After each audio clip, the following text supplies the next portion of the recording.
Banyak sekali pertanyaan seputar bahan high protein yang satu ini. Baik di komenan YouTube, IG, atau ada juga yang lewat WA minta bahasin soal ini nih.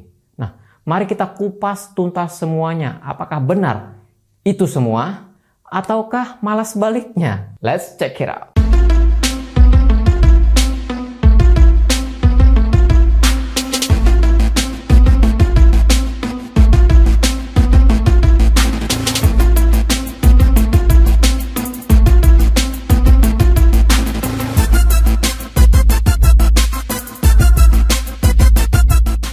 Disclaimer dulu ya di sini.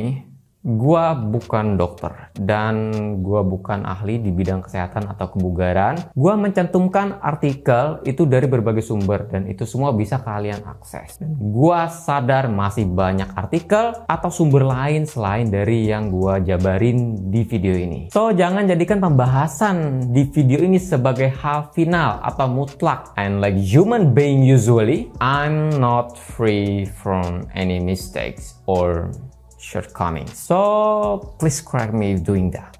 Kita bahas kedelainya dulu ya di sini ya. Kedelai itu adalah zat yang protein tinggi ya, yang ditemukan pada makanan kayak edamame, tahu, tempe, miso, tepung kedelai, dan juga olahan susu kedelai. Bahkan it's even now found in some supplements. Karena para pejuang otot nggak semuanya bisa mengkonsumsi sumber protein dari hewani. Kalau ada yang alergi ya mau nggak mau mereka beralih ke nabati atau yang biasanya melakukan diet vegan. But there's some concern from gym lovers bahwa kedelai mungkin memiliki efek feminisasi atau menurunkan kadar testosteron cowok.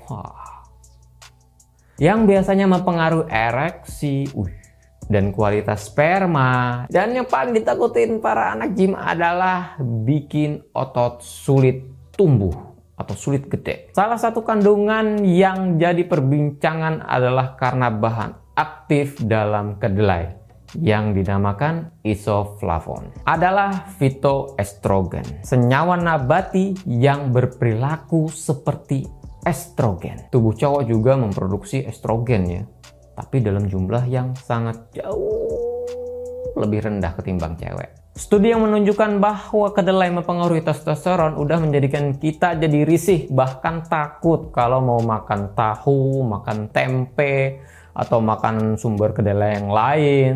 Tapi beberapa dari studi ini kurang akurat, baik itu dari kurangnya kelompok kontrol dan hanya fokus pada sejumlah kecil subjek uji ya. Dan juga ada miss atau kelalaian dalam mengumpulkan data-data penting yang lainnya.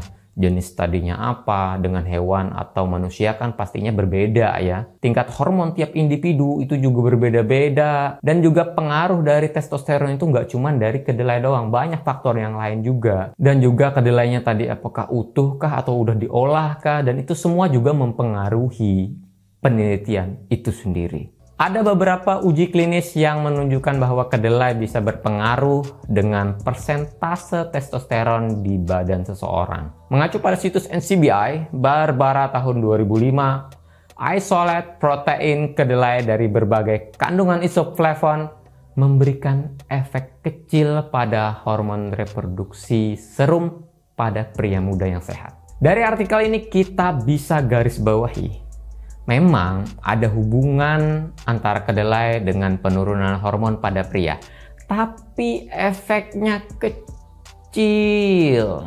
Terus ada juga dari German Medical Science atau GMS yang dimuat dalam NCBI juga artikelnya. Phytoestrogen pada kedelai dilaporkan berdampak pada kesuburan, perkembangan seksual dan perilaku pada hewan.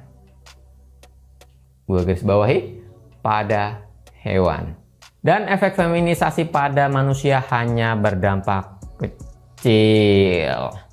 Dan itu pun perlu penelitian lebih lanjut dengan menggunakan populasi berskala besar. Terus ada juga nih artikel jurnal tahun 2001 dari NCBI yang menyimpulkan bahwa mengkonsumsi kedelai yang mengandung phytoestrogen secara signifikan menurunkan kadar testosteron dan berat prostat, tapi pada tikus jantan dewasa, in animals and not in humans. Ada kok yang pada manusia.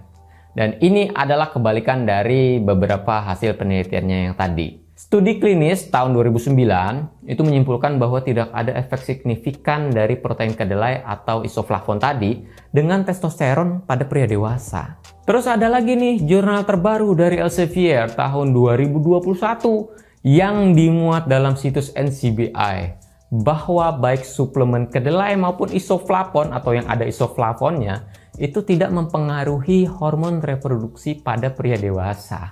Ini menunjukkan bahwa terlepas dari dosis dan durasi studi, baik itu paparan protein kedelai atau isoflavon itu tidak mempengaruhi tingkat testosteron pada pria. Dan dari situs Men's Journal pun setuju tentang hal ini. Jurnal Fertility and Sterility menerbitkan analisis over 30 studi terkait yang melibatkan lebih dari 900 pria. Para peneliti menyimpulkan bahwa baik makanan kedelai maupun suplemen isoflavon tidak mengubah ukuran konsentrasi testosteron yang terjadi secara hayati pada pria. Berdasarkan temuan penelitian tadi, analisis lain diterbitkan oleh Jurnal Reproductive Toxicology pada tahun 2021 juga. Lebih dari 1.700 pria berpartisipasi dalam penelitian ini. Dan para penulis tidak menemukan hubungan antara konsumsi kedelai dan kadar testosteron.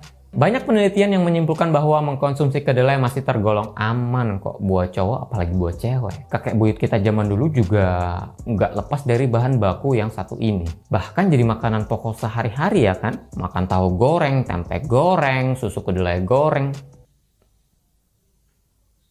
Dan tetap sukses kok bikin anak ya.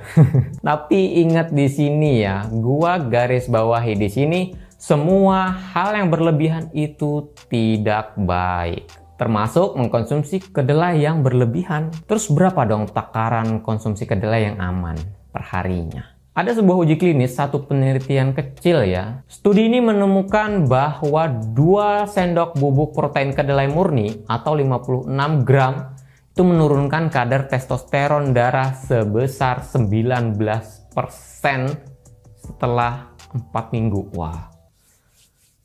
Jadi turunnya testosteronnya ya. Tapi testosteronnya malah meningkat dalam waktu 2 minggu pas udah nggak pakai bubuk protein kedelai itu lagi. Oh, kok bisa ya?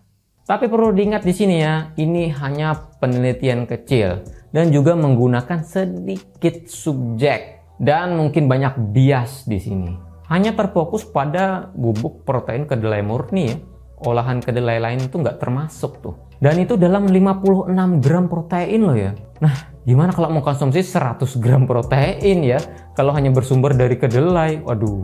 Tapi ini termasuk penelitian kecil, bukan generally result. Need results that use a large population to be able to get satisfactory result. And the important question, apakah ini kedelai bisa mempengaruhi pertumbuhan otot? Ini sangat menarik nih. Menurut Mary Spano yang gue kutip dari mensjournal.com, tidak ada data yang menunjukkan bahwa kedelai berdampak negatif pada pertumbuhan otot pada pria. Ini mengacu pada uji klinis baru-baru ini ya, yang memberikan 22 gram protein susu kedelai per hari selama 3 bulan. Dan tidak merubah testosteron pada pria muda yang melakukan latihan ketahanan. Jadi di sini cowok itu disuruh minum nih, dan juga sambil latihan beban. Dan ternyata malah ketebalan otot meningkat yang hampir sama dengan yang mengkonsumsi protein whey dari kelompok placebo. Jadi kesimpulan dari penelitian ini tadi, susu kedelai pun bisa loh bikin berotot. Wih. Nah, kalau kita berkaca dari situs bodybuilding.com, seseorang tidak perlu makan banyak isolat protein kedelai atau kedelai dengan sumber yang lain. Kira-kira ya maksimalnya per hari itu 10-30 gram protein sehari ya, isolat protein kedelai yang berkualitas tinggi. Kalian juga boleh campur sebagian sendoknya dengan protein whey ya, dalam rasio 2:1. Dan tetap nggak boleh melebihi dari 30 gram sehari ya. Itu kalau jenis soy protein isolate loh ya. Aduh, kok nggak boleh banyak-banyak? Dalam hal membangun otot, kita perlu yang namanya protein berkualitas tinggi. Dan itu ditentukan oleh biological value dari beberapa jenis protein. Dan kedelai masuk ke skor 74. Sedangkan yang paling unggul adalah whey protein dengan skor 104. Make no mistake about it, soy protein does not have the nitrogen retaining atau penahan nitrogen, anti-catabolic, muscle building abilities, atau kemampuan membangun otot dari protein seperti whey, whole egg, red meat, dan lain-lain. Jangan jadikan menu utama protein harian kalian hanya berpatok pada soy protein. Combine it with egg, chicken, red meat, dan lain-lain lah. Tapi kan aku alergi unggas, Mas. Iya, aku alergi protein susu sapi juga. Aku juga alergi protein telur. Ya, tinggal cari protein dari ikan kan bisa. Tapi aku juga alergi protein ikan. Ya sudah, nikmatin aja kedelainya dengan sepenuh hati ya. Oke, semoga informasi ini bisa membantu buat kalian-kalian yang masih ragu dan juga kebingungan soal protein kedelai dan hubungannya dengan muscle buildings. Kalau ada pertanyaan atau mau kasih masukan atau mau kasih kritikan ataupun saran, bisa isi di kolom komentar di bawah ini. See you next time. Bye.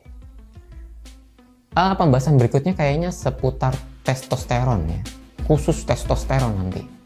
Ini kan kedelai nih sama testosteron. Dan kemudian nextnya baru kita bahas suplemen testosteron.